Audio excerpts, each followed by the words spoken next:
దేవుని మాటనే తనను పరీక్షించింది అని రాసింది. దేవుని మాట దేవుడు తన కొరకు చేసిన వాగ్దానాలే తనను పరీక్షించినాయి. The promises of God tested him. దేవుడు పలికిన వాగ్దానాలే పరీక్షించినాయి, ఆ తర్వాత వాగ్దానాలు నెరవేరినాయి అని భావం. ఇది మర్చిపోతారు. దేవుడు చెప్పినాడు కదా ఏమైంది? దేవుని మాట నా కొరకు దేవుడు పలికిన ఆశీర్వాదం ఏది? నీ వంతు మరిచినవేమో, అందుకే నీకు అది దొరకకుండా పోయింది, నీ చేతిలో నుంచి జారిపోయింది. నీ వంతు చేయనందుకు, నీ వైపు జాగ్రత్త పడనందుకు, నీవు దేవుని నమ్మి దేవుని పైన ఆధారపడి దేవుని కొరకు ఎదురు చూసి ఆ వాగ్దానం స్వతంత్రించుకోనందుకు పోగొట్టుకున్నావు. ఇక మంది మీద ఏడుపులు మానేయాలి. ఇంకెవరో దర్శనం చెప్పినారు, ఇంకెవరో ప్రవచనం చెప్పినారు, కళ చెప్పినారు కదా అంటారు కదా. వాక్యం మనకు నేర్పే విషయం, దేవుడు మనకు నేర్పే విషయం ఏంటి? నువ్వు వినాలి దేవుని నుంచి, నువ్వు నిర్ధారణ పొందాలి. అట్లాగా నిర్ధారణ పొందినాక నువ్వు ఎదిరి చూసి స్వతంత్రించుకోవాలి దేవుని వాగ్దానం.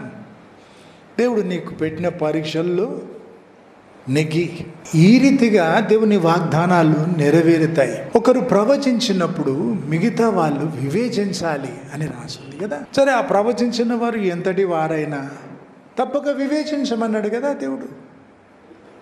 దేవుడి నుంచి వచ్చిందా కాదా పరీక్షించి చూడమన్నాడు కదా దేవుడు. వివేచించడం అంటే అది. ఈ మధ్యలో ఓ వ్యక్తి యేసు ప్రభు నాకు కనబడ్డాడు, మాట్లాడినాడు, ఇట్లా చెప్పినాడు, అట్లా చెప్పినాడు, చాలా చెబుతూ ఉంటే గమనించి చూస్తే ఓ సమయం ఏమంటుంది ఆమె? పరిశుద్ధాత్మ అంటే ఒక వ్యక్తి కాదు, ఒక ఆశీర్వాదం అని చెప్పిండట యేసు ప్రభు ఆమె కనబడి. ఆయన అని సంబోధించబడ్డాడు కదా, ఓ వ్యక్తి కదా, దేవుడు తానే కదా. అట్లా వాక్యం చెబుతున్నప్పుడు ఆమె ఏమంటుంది? యేసుప్రభువే కనబడి ఆమెకు చెప్పినాడట, పరిశుద్ధాత్మ అంటే వ్యక్తి కాదు, ఒకటి ఒక ఆశీర్వాదం. అయిపోయింది. దేవుడి నుంచి వచ్చినవి కావు ఆమె మాటలన్నీ, అర్థమైపోయింది కదా. మేడగదిలో మరియమ్మ కనబడినాక ఆమె జాడలేదు. అందరిలా ఒక మనిషి దేవుడు వాడుకున్నాడు మానవాళి చరిత్రలో ప్రవేశించడానికి. ఈ ప్రత్యేకత లేదా ఆమెకి. ఆమెను మొక్కకూడదు, దృష్టి ధ్యానం ఆమె పైన ఉంచకూడదు. అయితే రోమన్ క్యాథలిక్లు మొక్కుతారు ఆమెను. ముగ్గురు దేవుళ్ళు కారని చెప్పి గుండె చింపుకొని గొంతు చింపుకొని అరిచి నేర్పుకుంటా కదా, ఒక్క దేవుణ్ణి మొక్కుతున్నాను. ఆమె ఏమంటుంది? నలుగురు దేవుళ్ళు అంటుంది, మరియమ్మను కూడా కలిపింది. ఇంకొంచెం వింటే మొత్తం సెయింట్లను అందరినీ తెస్తుంది, వాళ్ళు కూడా చిన్న దేవుళ్ళు అని చెప్తుంది కదా. మరి వివేచించాలి కదా, నువ్వు వివేచించాలి. ఈ మాట దేవుని నుంచి వచ్చిందా కాదా? ఆ బాధ్యత నీది. వారు ఎవరో చెప్పినారు వాగ్దానం జరగలేదని అంటావా తెలివి తక్కువగా? నీ తెలివి ఏమైంది? నువ్వు అడిగినావా దేవుణ్ణి? మళ్ళీ నిర్ధారణ పొందినావా? ఇది జరిగించకుండా ఎవరో ప్రవచించినారు కదా, ఎందుకు జరగలేదు అంటే దేవుణ్ణి మొక్కడం లేదు. ఆ వ్యక్తికి దేవునితో సంబంధం లేదు, చస్తే పోయేది, పరలోకం కాదు, ఆశ లేదు ఆ బ్రతుక్కి. చెడ బ్రతుకు అన్నమాట కదా. దేవుడు తూకం వేస్తే సరిపోదు తూకానికి ఆ బ్రతుకు. దేవుడే లేకుండా దేవుని వాగ్దానాలు అంటారా? అర్థముందా? దేవునితో నడుస్తూ దేవుడు చేసిన వాగ్దానాలు స్వాతంత్రించుకోవాలి కదా. పరిశుద్ధాత్మ చేత నడిపించబడితే వారే దేవుని కుమారులు. దేవుని ఆత్మ చేత నడిపించబడుతూ, నేర్పించబడుతూ, ఒప్పించబడుతూ, తప్పులు ఒప్పుకుంటూ, వదిలిపెడుతూ, ఆ రీతిగా కదా దేవుని నుంచి విని నిర్ధారణ పొంది ఆ వాగ్దానాలు స్వాతంత్రించుకోవాలి. అప్పుడే జరుగుతాయి, నెరవేరుతాయి వాగ్దానాలు. ఎప్పుడు చెబుతా కదా, మోచేతి కింద నీళ్ళు తాగకని చెప్పి. ఇప్పుడు నీళ్ళు తాగుతున్నాడు, ఇట్లా తాగుతుంటే ఇక్కడ నుంచి నీళ్ళు జారుతాయి. ఆ ఎంగిల్ నీళ్ళు తాగుతావా? ఆ ఎంగిల్ నీళ్ళు తాగడానికి ఇష్టపడతావా? నీకు కూడా తండ్రి అవుతాడు కదా. నువ్వు అడగరాదా ఆయనను? ఆయన నుంచి నువ్వు వినాలి కదా. బ్రతకడానికి వేరే ఆధారం లేదు మనకు. దేవుని ఆత్మతో నడిపించబడాలి. ఎన్నెన్ని బ్రతుకులు తారుమారైపోతాయి, నాశనం అయిపోతాయి. ఈ తీరు రోషంగా బ్రతకడం లేనందుకు, వారి దేవుని నుంచి విననందుకు. ఏ గాలి వీస్తే అటు కొట్టుకొని పోతారు. వాళ్ళేమో చెప్పినారు, వీళ్ళేమో చెప్పినారు. ఎవరి గురించి వాళ్ళని లెక్క అడుగుతాన్నాడు కదా దేవుడు. మరి నీ బాధ్యత ఉంది. దేవుని నుంచి నువ్వు విని నిర్ధారణ పొంది బ్రతికే విషయం నీ బాధ్యత. అది నీ గురించి నిన్ను లెక్క అడుగుతాడు రేపు దేవుడు. ఇంకెవరో చెప్పినారు, కళ చెప్పినారు, దర్శనం చెప్పినారు, ప్రవచనం చెప్పినారంటే చెల్లదు కదా. ఉత్తరవాదిత్వం నీది. కాబట్టి ఇంకొకరి పేరొద్దు, ఇంకొకరి జోలొద్దు. ఆ విషయం నీకు అర్థం కాడని చెబుతున్నాను. యెరోబాము అనే వ్యక్తిని రాజుగా దేవుడు నియమించినాడు. కూలివానిగా పనిచేసేవాడు, కష్టపోతూ. కాబట్టి రాజు దృష్టిలో పడ్డాడు. రాజు పెద్ద పనులు అప్పచెప్పినాడు. నమ్మకంగా ఉన్నాడు, దేవుని దృష్టిలో పడ్డాడు. దేవుడు పిలిచి 10 గోత్రాలు అప్పచెప్పినాడు. ఇశ్రాయేలు గోత్రాలలో 12 గోత్రాలలో 10 అప్పచెప్పినాడు దేవుడు. సింహాసనం ఇచ్చింది దేవుడు కదా, దేవుడు కాపాడుతాడు అని అనుకోలేదు ఆ వ్యక్తి. కాపాడుకుందాం అనుకున్నాడు అధికారం, సింహాసనం. తరచుగా వీరంతా యెరూషలేముకు పోతే దేవుని మొక్కడానికి దావీదు సంతానం వైపు అయిపోతారేమో, రెహబాము వైపు తిరిగిపోతారేమో, వారి మనసు మలుతుందేమో అని చెప్పి ఆ యెరోబాము అనే రాజు ఏం చేసినాడు, పోతపోసిన విగ్రహాలు, ఆవుదూడల విగ్రహాలు చేయించి వాటిని మొక్కమని చెప్పినాడు ఇజ్రాయెల్లోకి. వారి తెలివేమైంది, వారు మొక్కడం మొదలుపెట్టినారు కదా. అప్పుడు దేవుడు ఒక ప్రవక్తను పంపించినాడు. ప్రవక్తను పంపించి మీరు చేసేది తప్పు అని రాజుకు చెప్పినాడు, ఆ ప్రజలకు చెప్పినాడు. దేవుడే నన్ను పంపినాడని మీరు తెలుసుకోవడానికి ఒక గుర్తు అని చెప్పినాడు ఆ ప్రవక్త. బలిపీఠం బద్దలై బూడిది కింది కొలుగుతుందని చెప్పినాడు. అట్లాగే అప్పుడే జరిగింది. దేవుని ముద్ర చూపించినట్టు దేవుడు పంపినాడు అని. అప్పుడు యెరోబాము రాజు వాడిని పట్టుకొని నేను చెయ్యి చాపితే చెయ్యి ఎండిపోయింది. మళ్ళీ ఈ ప్రవక్త ప్రార్థిస్తే చెయ్యి మంచిగా అయింది. దేవుడు చెప్పమన్న మాటలు, దేవుడు చేయమని చెప్పిన పనులు చేసి తను వెళ్ళిపోతున్నాడు. అప్పుడు ఒక ముసలి ప్రవక్తనే అట, ఆయన కూడా ఈ మనిషిని కలుసుకొని అడిగినాడు, మా ఇంటికి వచ్చి భోజనం చేసిపోమని. అప్పుడు ఆ ప్రవక్త ఏం చెప్పినాడు, ఏ దారిలో అయితే వెళ్ళినావు అక్కడికి ఆ దారిలో తిరిగి రావద్దు. ఆ చోట భోజన పానాలు నువ్వు తీసుకోకూడదని దేవుడు చెప్పినాడు నాకు అని ఆ ప్రవక్త చెప్పినాడు. ఇప్పుడు ముసలి ప్రవక్త అన్నాడు, నేను కూడా నీ వంటి ప్రవక్తని, నాకు చెప్పినాడు దేవుడు నేను తీసుకెళ్ళి భోజనం పెట్టమని. అప్పుడు ఈ ప్రవక్త ఏం చేయాలి, దేవుణ్ణి అడగాలి. నిజమా ప్రభా, ఆయనకు చెప్పినావు నీవు నన్ను తీసుకెళ్ళమని. ఎందుకు, తన విషయం కదా. అడగలేదు ఆయన. ఎందుకు, ఆ ముసలి ప్రవక్త ఎంత ముసలిగా ఉన్నాడో, ఇక ఏ స్టైలో ఎంత షో పుటప్ చేసినాడు ప్రవక్తనని చెప్పుకోవడానికి. ఏమేమి చేసినాడు, గొంగలి కప్పుకున్నాడేమో, సరే తోలు బట్టలు వేసుకున్నాడేమో, ఏమో చేసినాడు. అయితే ఈ మనిషి దేవుణ్ణి అడగాలి, దేవుని నుంచి వినాలి. ఏం చేయకుండా ఆ మనిషి వెంట పోయినాడు. భోజనం చేయగానే అప్పుడు ఆ ముసలి ప్రవక్త నోట నిజంగా దేవుడు పలికినాడు. ఈసారి మొదట పలికింది దేవుడు కాదు, ఇంట్లో భోజనం చేసినాక అప్పుడు దేవుడు పలికి, నీవు వెళ్ళిన దారిలో తిరిగి రావద్దని చెప్పినా, నీకు ఈ చోట ఏమి తినొద్దు తాగొద్దని చెప్పినా, నా మాట మీరేనావు, ఇక్కడ తిన్నావు కదా చచ్చిపోతావు అని చెప్పినాడు దేవుడు.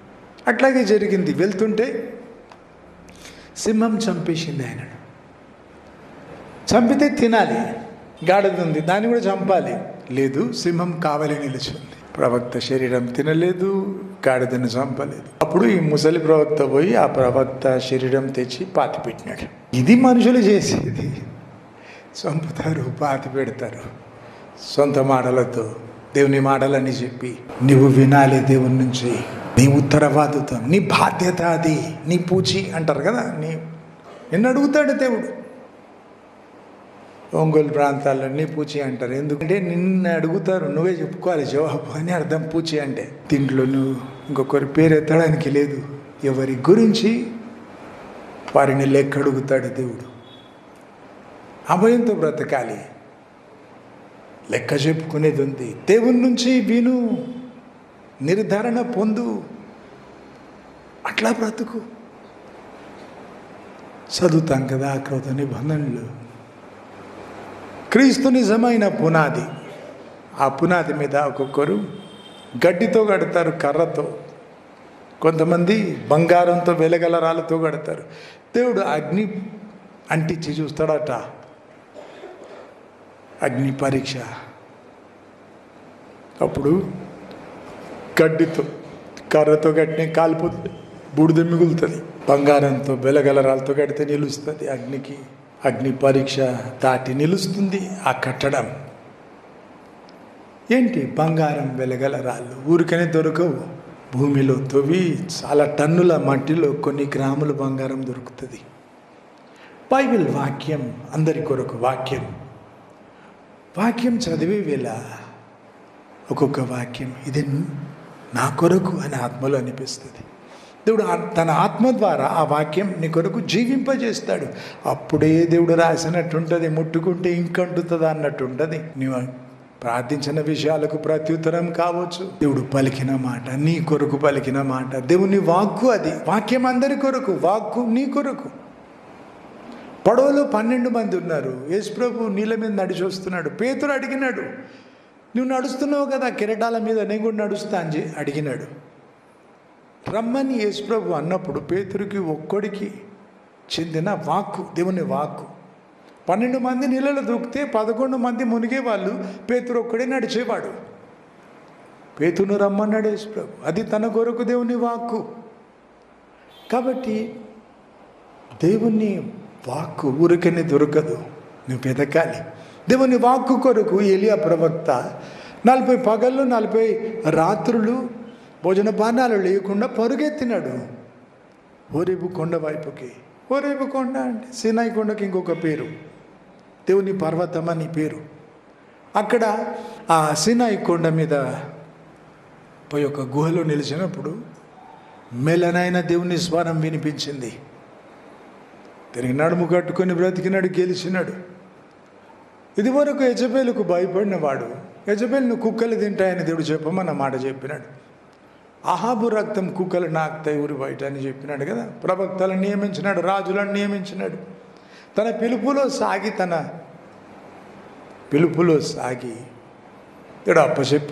దేవుడు తనకు అప్పగించిన పనులు ముగించుకొని అగ్ని రథంలో కొనిపోబడ్డాడు కదా. చూడు, దేవుని వాక్కు వింటే ఎంత తేడా అయింది. ఇదివరకైతే యెజబెలు మాటలకు భయపడి ఇంతవరకు చాలు ప్రభా ఇక నన్ను తీసుకున్నాడు కదా, ఓటమి ఒప్పేసుకున్నాడు.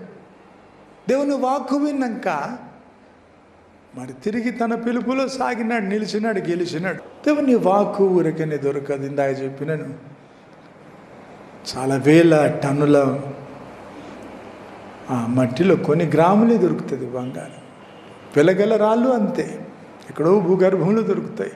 ప్రభు నాతో మాట్లాడమని ఆశగా, ఆత్మలో తీవ్రతతో, పట్టుదలగా ప్రార్థిస్తూ దేవుని వాక్యం చదివి వెళ్ళ ఆయన వాక్యం ద్వారా మాట్లాడతాడు నీతో.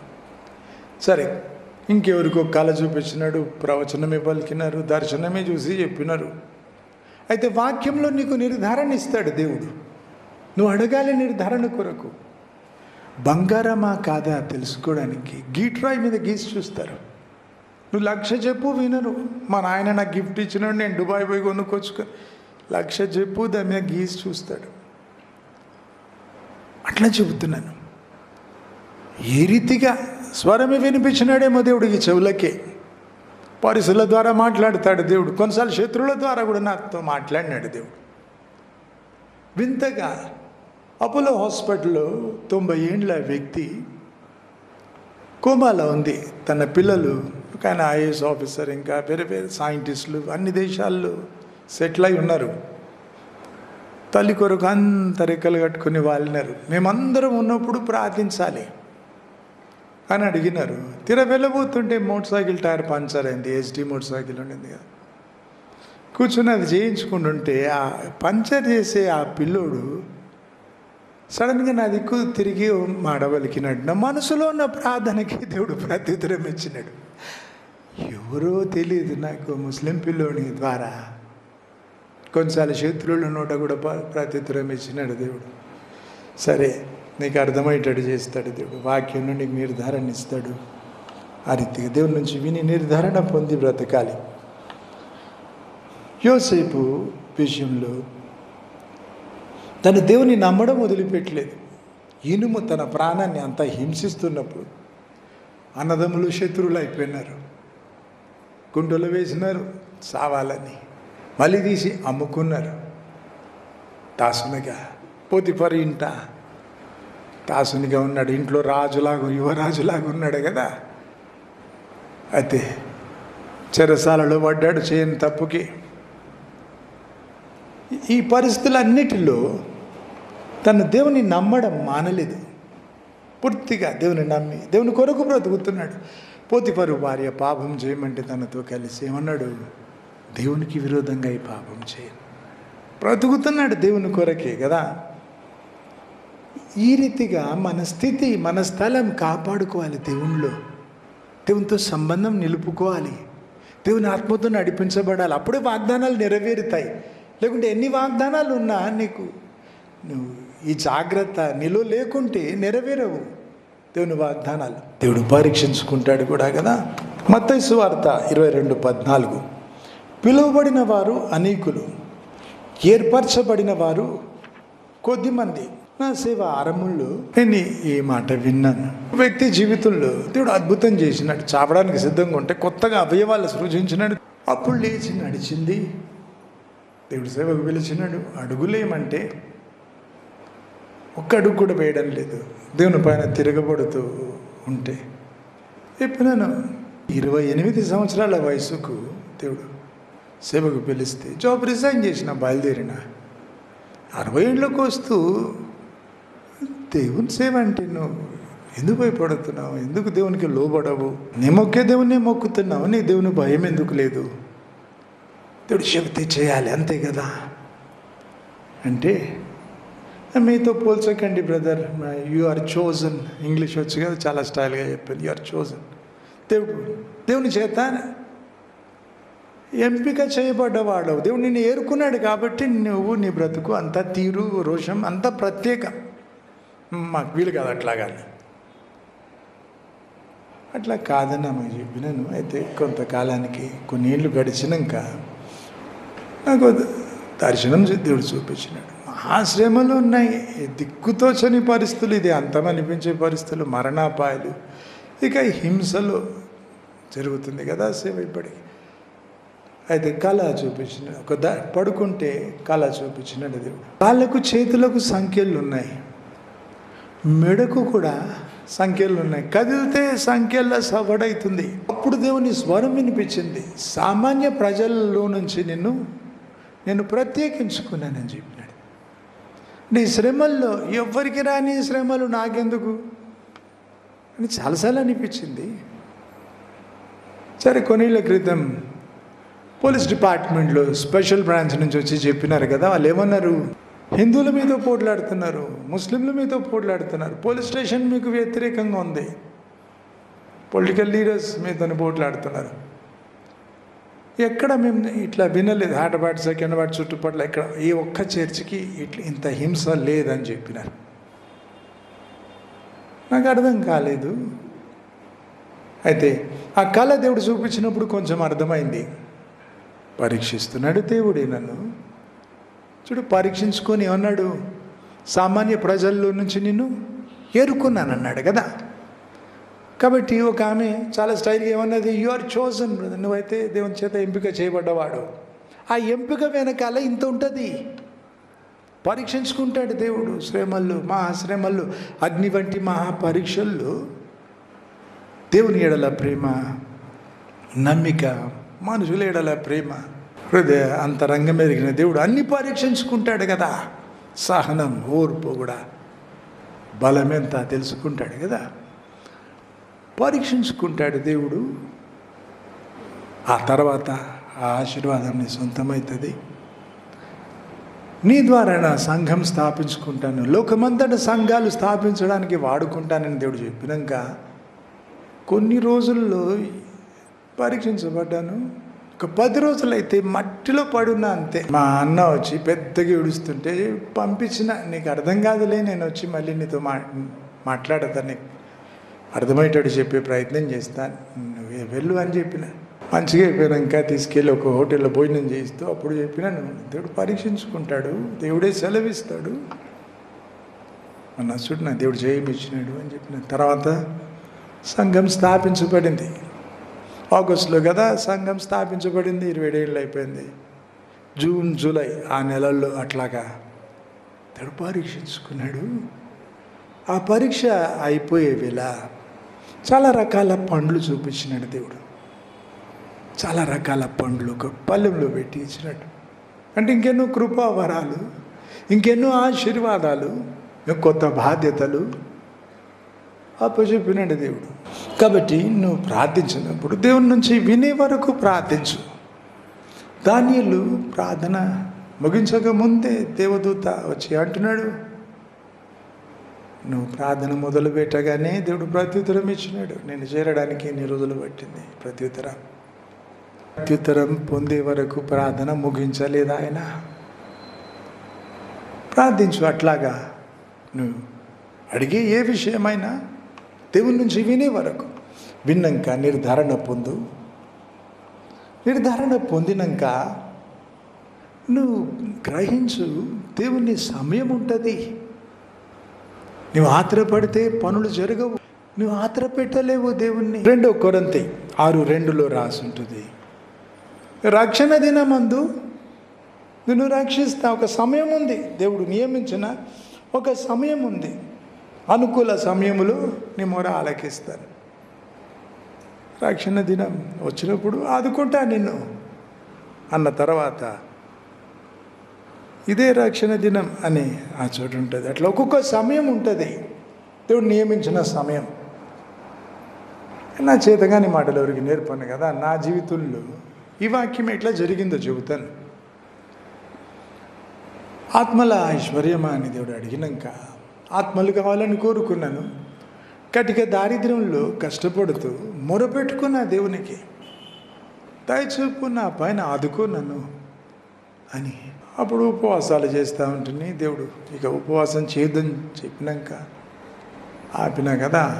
మరి నా సంఘం కొరకు ప్రార్థించే వేళ, నా దేశం కొరకు ప్రార్థించే వేళ, మరి అందుకే నేను ఉపవాసం చేయడానికి లేదు కాబట్టి ప్రాణం నిలుపుకోవడానికి ఏదన్నా చిరుతిండ్లు ఏమన్నా తీసుకుని ఇక 3.5 సంవత్సరాలు అయిపోయింది భోజనం మానేసి నా తీరులో ఉపవాసం. సరే, దానిల గురించి రాసి ఉంటుంది. ఇష్టమైన భోజనాలు చేయలేదు ఆయన, సిద్ధపడలేదట, పరిమళ తైలాలు ఏం చదువుకోలేదట, తన జాతి కొరకు ప్రార్థించినాడు. ఇర్మియా గ్రంథంలో చదివినాడట. 70 ఏండ్ల దాసత్వం అని పూర్తయిందని అర్థమై తన జాతి దేశం కొరకు ప్రార్థించినాడు. దానియేలు తీరులో ఉపవాసం. సరే, నా తీరులో ఉపవాసం, నా సంఘం సేవ కొరకు, నా దేశం కొరకు. మన ఈ మధ్య ప్రార్థన కొరకు వచ్చినారు, ప్రార్థించి వెళ్తుంటే కళ్ళు తిరిగి ఇక్కడ మెట్లు కనబడడం లేదు. అట్లా గోడ పట్టుకొని చాలాసేపు నిలిచిన. ఇంకో దగ్గర గృహప్రవేశం అని పిలిస్తే ఆ రోజు వెళ్ళాల్సింది, ఈరోజు చేతగాడడం లేదు, రా రేపు అని చెప్పినాను. 1 గంట అని చెప్పినాను, వెలుగాడడం లేదు. సాయంత్రం 6 గంటలకు వస్తా అని చెప్పినట్లా పడుకొని ఉండి అప్పుడు పోయినట్టు.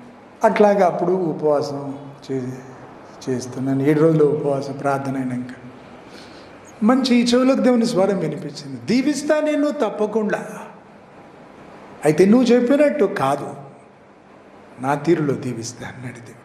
ఇంకేమన్నాడు, నా సమయంలో దీవిస్తా, చెప్పగానే కాదని చెప్పినాడు. ఎదురు చూసినా చాలా ఏండ్లు అయినాక ఈ వాక్యం ద్వారానే మాట్లాడినాడు దేవుడు. ఇదే రక్షణ దినం నేను చదువుకున్న వాక్య భాగం 2 కొరింథీ 6. అప్పటి నుంచి నా స్థితిగతులు దేవుడు మార్చడం మొదలుపెట్టినాడు. ఆ కటిక దారిద్ర్యం, అప్పులు తీసేయడం మొదలుపెట్టినాడు. దాదాపు ఒక 4 సంవత్సరాలు అయిందేమో. నిజం, నువ్వు నిర్ధారణ పొందినావు, ఎదురు చూస్తున్నావు దేవుని కొరకు. దేవుని సమయం ఉంటుంది, ఎదురు చూడాలి.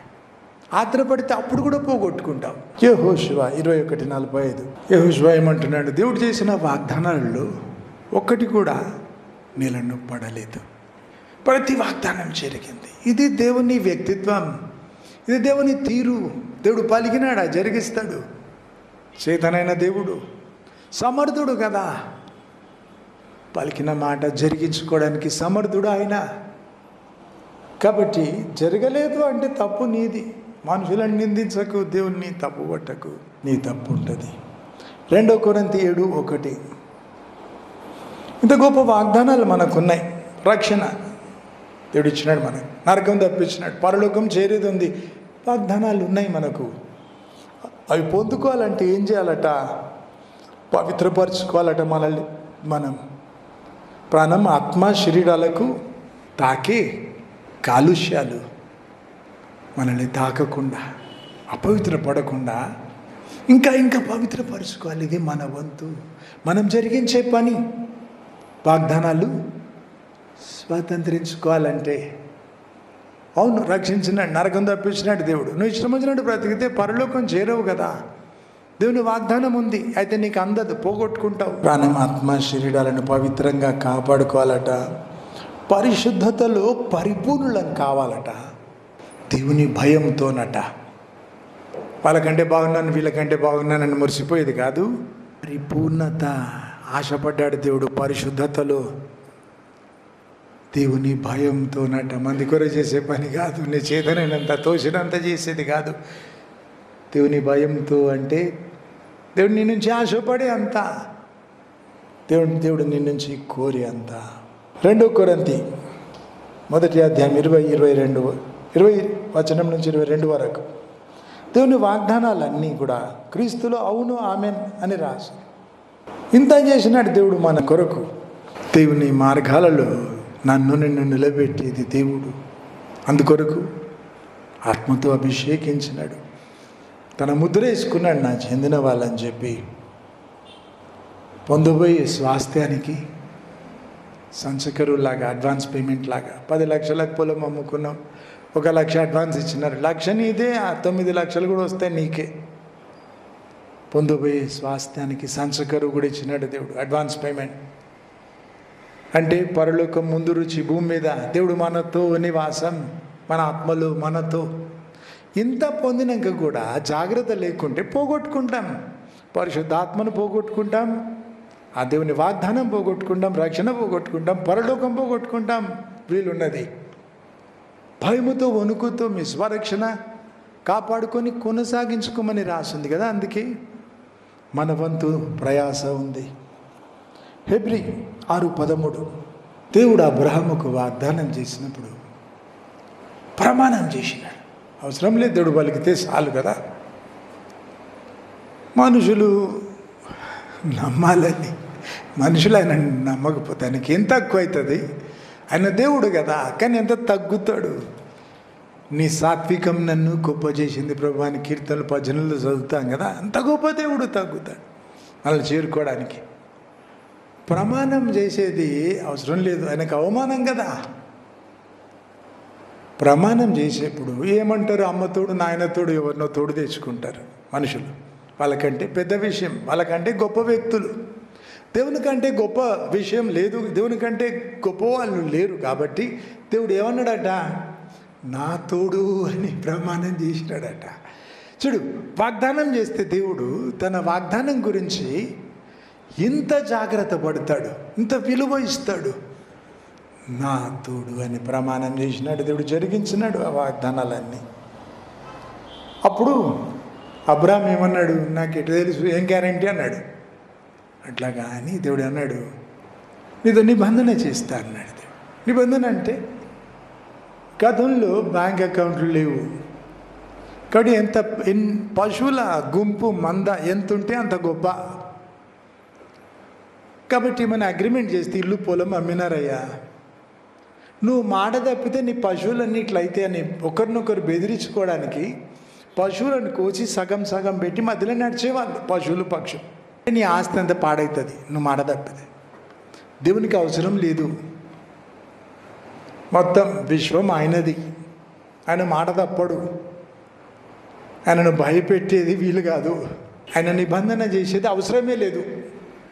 అయితే అబ్రహాం అడిగిండు కదా, నువ్వు చెప్పిన మాట జరుగుతుందో లేదో నాకేం తెలుసు, గ్యారెంటీ ఏంటి అంటే, అట్లాగా సరే నీతో నిబంధన చేస్తా అని చెప్పినాడు. అబ్రహాం పశువులను పక్షులను వధించి, ఇక పక్షులు వాళ్తుంటే రాబందులు అవన్నీ వస్తాయి కదా, వాటిని తోలుకుంటాకు వచ్చినాడు. సాయంత్రం పూట దేవుడు దిగి వచ్చినాడు అగ్నిస్తంభంలాగా. దిగి వచ్చినప్పుడు అబ్రహాము చచ్చిన వాళ్ళ నేల మీద పడిపోయినాడు, అంత మహిమ తాలుకోలేక. ఇప్పుడు దేవుడు ఏమనాలి? మునగండ్లాగా అడిగినావు కదా, నాకేం గ్యారంటీ అని, మరి నిబంధన చేస్తా అన్నాడు నా వెంట. నడిచేది చేత కాకుంటే చిన్నపిల్లలు టెడ్డీబేర్ని పట్టుకుంటారు, చెవు కాలు చేయి పట్టుకొని అట్లా గుంజుకొని లాక్కొని ఈడ్చుకొని పోతారు కదా, అట్లా అబ్రహామును పట్టుకొని దేవుడు ఈడ్చుకొని పోవాలి. లేదు, ఒక్కడే నడిచినాడు దేవుడు. నిబంధన చేసేది అవసరమే లేదు, మనిషి కొరకు తగ్గి నిబంధన చేసినాడు. ఇది ఇంకా అవమానం కదా. దేవుడు మాడదప్పుడు మరి ఆయన ఒక్కడే నడిచినాడు. వధించబడిన పశువులు పక్షుల మధ్యలో నుంచి దేవుడు తన వాగ్దానం గురించి ఇంత చేస్తాడు. మాడదప్పడు ఆయన, అది దేవుని వ్యక్తిత్వం కాదు. ఫిబ్రవరి 6:17-20 వరకు ఈ రీతిగా మాడదప్పని దేవుడు మనకు మాట ఇచ్చినాడు. సరే, మన రక్షణ గురించి, మనకు నరకం తప్పే విషయం, పరలోకం పోయే విషయం. అట్లాగే నీకేమో చెప్పినాడు. నీ జీవితంలో దేవుడు జరిగించే కార్యం, నీ సేవలో దేవుడు జరిగించే కార్యం, నీకు ఒక వాగ్దానం. ఇంత ఖచ్చితంగా దేవుడు గుర్తుపెట్టుకుంటాడు, జరిగిస్తాడు. సున్న పొల్లు తప్పవు కదా, నేలను పడవు దేవుని మాటలు. అందుకే దేవుని వ్యక్తిత్వాన్ని బట్టి, దేవుని మాటలను బట్టి మనకు ఆశ వస్తుంది. విశ్వాసం అంటే నమ్మడం. దేవుణ్ణి నమ్మిన ఎందుకు? ఎంత గొప్ప దేవుడో తెలిసి ఆ దేవుడు పలికితే ఆ మాటల్ని బట్టి ఆశ వస్తుంది. ఈ ఆశనట మన ఆత్మకు లంగరు వంటిదట. లంగర్ అంటే పడవలు, పెద్ద పడవలు సముద్రంలో కూడా ఆపాలి. పెద్ద బరువు, చైన్కి అంత లావు బరువు ఉంటుంది, అది కిందికి ఇస్తారు. అప్పుడు ఆ పడవ అటు ఇటు పోకుండా అన్నీ ఉంటుంది. తీరం చేరినారు, అప్పుడు కూడా లంగరే. సముద్రంలో కొట్టుకొని పోకుండా వాడేది, నిలిపేది లంగరు. లోకంలో దిక్కు లేకుండా కొట్టుకొని పోకుండా దేవుని మాటలు మన ఆత్మకు లంగరు అట. హల్లెలూయా. దేవునితో మనల్ని కట్టేసి పెట్టేది, దేవుని బట్టి మనకు కలిగిన ఆశ, నిరీక్షణ అంటారు. ఇది చెయ్యి విశ్వాసం అనుకో. విశ్వాసం లేకుండా